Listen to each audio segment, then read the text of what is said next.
Okay, one more time from the top. I'm trying to make this as quickly as possible because, it's threatening to rain and I'm in a coffee shop. And they're bound to come out in a minute and tell me off for filming and that shit. But this is like my 6th take, and I fail at making videos quickly.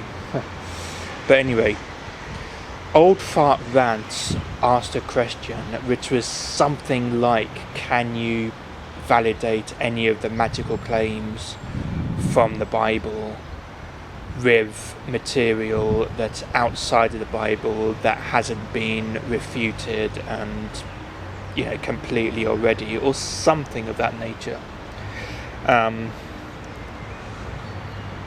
Don't take my word for it, I'll try to link to the original video. Andrew Jack responded to this, claiming that he does have biblical works that aren't in the Bible. We have the Dead Sea Scrolls. We basically have like 500. We have the the Testimony of Truth is one of the first things he cited. We've got like 500 odd kind of biblically account things which seem to be ancient, that aren't in the actual Bible, and he's citing these as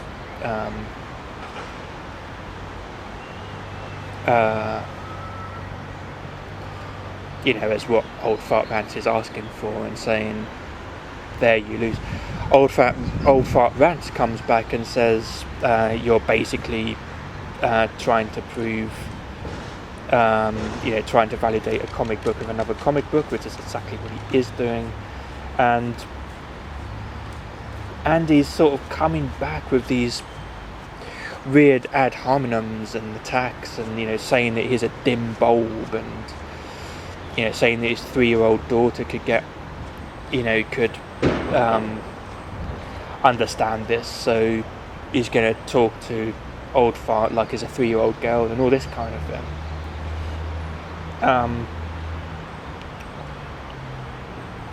But frankly, I'm concerned, and this is why I'm making this video, because I have an awesome respect for Andrew Jack. I really do. I discovered his channel a while back, before he had his atheist bout. He had a little atheist bout. He's now a Christian again, and he was a Christian when I found his channel. But he was preaching, that Christianity isn't for everybody. Like, it's not supposed to be for everybody, and and that you have to have faith. Like, it is a faith-based religion, so there's no point in getting upset. No point in people like Jason Burns. He was trying to counsel him at one point, saying there's no point in sort of getting upset and giving yourself all kinds of nosebleeds, trying to prove the Bible when it's like it's supposed to be a faith-based thing, and all this kind of thing. I just have this awesome respect for his kind of, I have this awesome respect for the fact that he's a Christian, and I can respect him, so to speak. But let's face it, Jason Burns is a train crash happening in slow motion, and I don't see any signs of that train slowing down. And basically what I don't want is, I don't want to see you boarding one of those trains.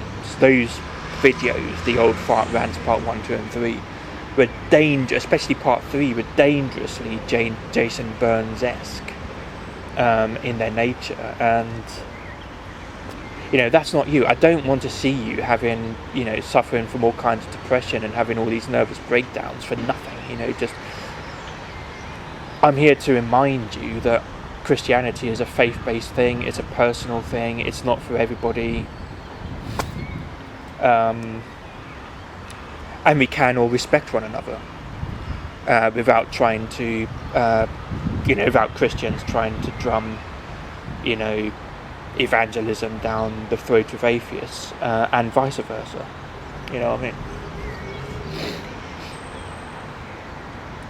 which is what you preach very well and why I respect you. So I left a comment which was a little snappy, and I apologise for that. This kind of thing can be a bit of a trigger subject for me personally. But I used the billy goat's gruff as an example. I said, if I can find 3 billy goats that are different sizes, does that mean, and show them to you, does that mean that you'll accept that trolls live under bridges? And he was saying no, because there's hundreds of accounts of the Jesus story, and only one account of, or he believes one account of, the 3 billy goats gruff, which is complete bullshit.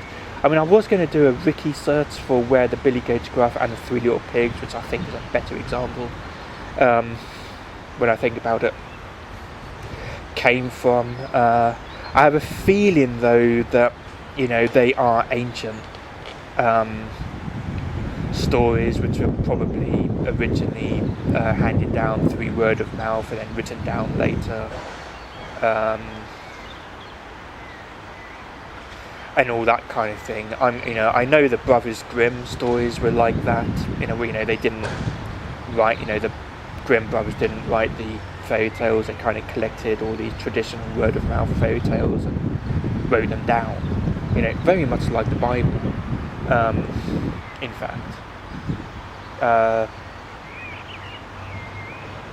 I don't know where things like the 3 little pigs and the 3 billy goats gruff originally came from, but I think that's where they came. Nevertheless, if you get one of these like cheap children's books of bedtime stories and that sort of thing, it's bound to be full of exactly these sorts of stories. It's going to be full of the 3 billy goats gruff, the 3 little pigs, the gingerbread man, Hansel and Gretel, and all this, all that kind of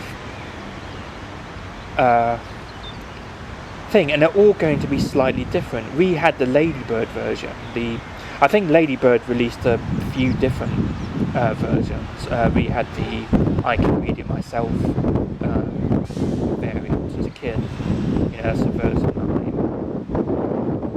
used to, and that might be where the old "Who's that clip clopping over my bridge?" That might be where that line comes from. I don't know. Other versions of the story don't seem to have that, element. But Fairy Tale Theatre, I think, made a live action film version. I think somebody else made a live action film version. There's been a lot of cheapy cartoon variants. If you play Simon the Sorcerer, you get to play the troll as a playable character, and or not a playable character, but you get to interact with the troll, and he actually reads from scripture. As a joke, he kind of brings out a book of fairy tales and starts like reading his lines from the thing. Like, this is something that he does on a regular basis whenever the goats want to cross the bridge. So he reads from scripture, so to speak, and yeah, there must be hundreds. So as far as, I'll have to do some light research on the issue, but as far as I know, it is an ancient story. It's not something that we know the origins of, and there's tons of different retellings of the same basic story. They all follow the same basic story of a small billy goat gruff wanted to go over a bridge, and the troll says, "No, I'm going to eat you." And he says, "Oh no, don't eat me, because a slightly bigger billy goat is going to come over in a minute. You'll get more meat from him." He says, "Fair enough." The medium billy goat goes, tries to get across. It's the same deal. And then the biggest billy goat gruff comes along, and the troll says, "I'm going to eat you." And the big billy goat gruff is big enough to eat the troll, so he says, "No, I'm going to eat you." And he eats the troll, and it's no more troll. We know the fucking story. I've got vinyl records and tapes and shit of this story. It's a common story, which which has just been retold and told again in different ways, it doesn't make it. It doesn't mean that it happened. And this is basically what you're doing. You're trying to validate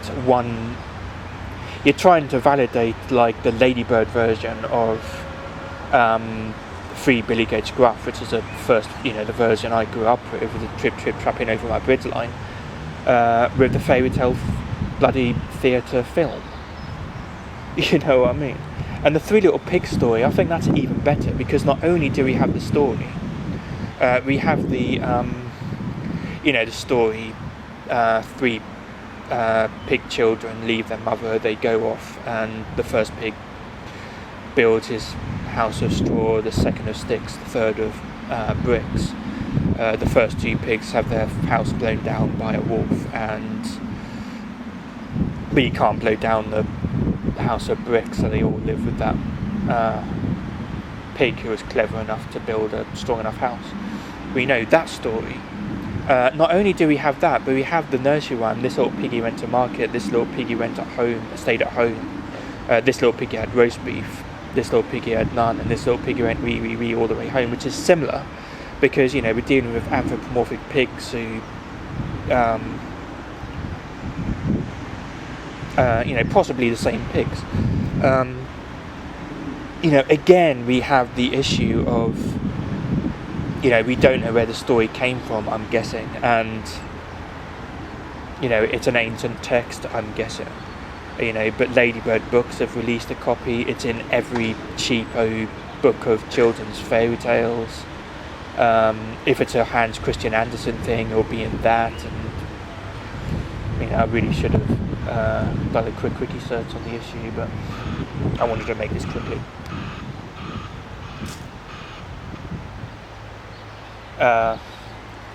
Not only that, but we have accounts of talking pigs. Like, all you have to do is watch a documentary or a couple of documentary films that are made in Australia. I think they're called Babe and Pig in the City. They're quite interesting documentaries about a talking fucking pig. Green Jelly made a rock version. Again, I've got a really cute, actually, 45 RPM record of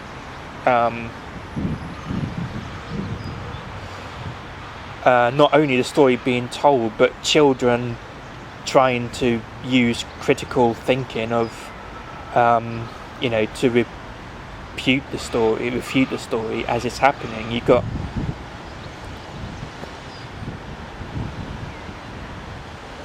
got this clever book where which is written from the perspective of the big bad wolf. I can't remember what that is, and he's in prison and he's writing his memoirs. That might have something to do with Little Red Riding Hood rather than the Three Pigs, I'm not sure. The Three Pigs are characters main characters in the Shrek movies, and so on and so forth. And you're trying to again validate the story of the Three Little Pigs with the fucking Shrek movies. That is exactly what you're doing, and you know it. Like, you don't know for sure when those writings happened. You can't prove at all. And what about the Slender Man as well? That's the other thing. I'm not familiar. I don't particularly. I'm not particularly interested in the Slender Man sort of character, but how many bloody stories? Like, I could, if it hasn't been done already, I could write a story, like a sympathetic story, written from the point of view of Slender Man, saying, "Oh, I only want to find love," and all this kind of thing. And then somebody could take that story, and in the story he says, "I believe in world peace and love and all that kind of thing." Somebody could take that story and 65 other Slender Man stories, whack it in a compendium book, and you'd have something that was very, very similar in structure to the Bible. And that doesn't mean that the bloody Slender Man is true. Like,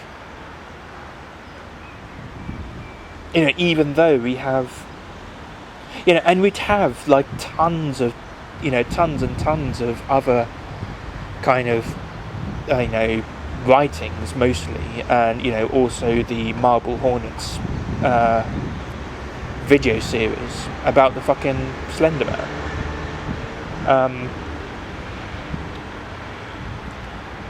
And if that's a too modern view, then if that I don't know how old the Slender Man is, only a few years, I think less than a decade old.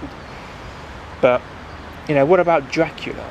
In that case, you've got the original book, you've got vampires before Dracula, then you've got the original Dracula book, and then you've got the Universal Pictures version of the character, the Hammer Horrors version of the character.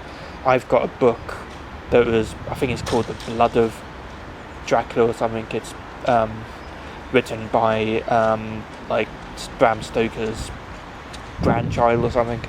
I haven't read it yet, but I know that he was based on a real character, but is Dracula, can he turn into a bat? Was there a real character who could literally turn into a bat and, go into women's, did he sparkle, for fuck's sake? Did he sparkle? Is he allergic to garlic?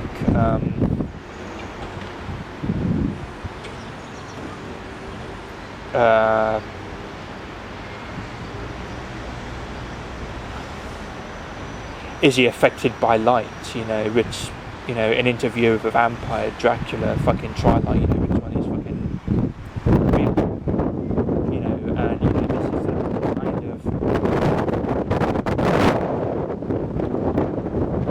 this is the kind of problem you face with your arguments, and you know it, and you're getting upset over nothing because nobody's belittling you for believing what you believe in, and if they are, they're arseholes. So there's no reason to get upset because you believe A and I believe B and Old Fart Rants believes fucking C. You know what I mean?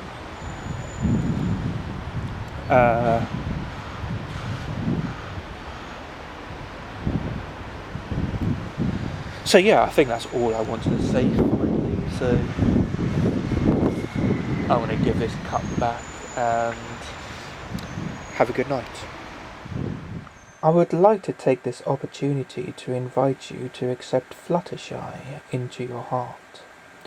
We can know her through the 117 episodes of My Little Pony and from the salami of written accounts from literally thousands of eyewitnesses. I even noticed you left a YouTube comment on one of your videos. As you know, if you wish to be shipped with Fluttershy, you will of course need the right cocktail of mind-altering drugs and a willing Shetland mare. So good luck.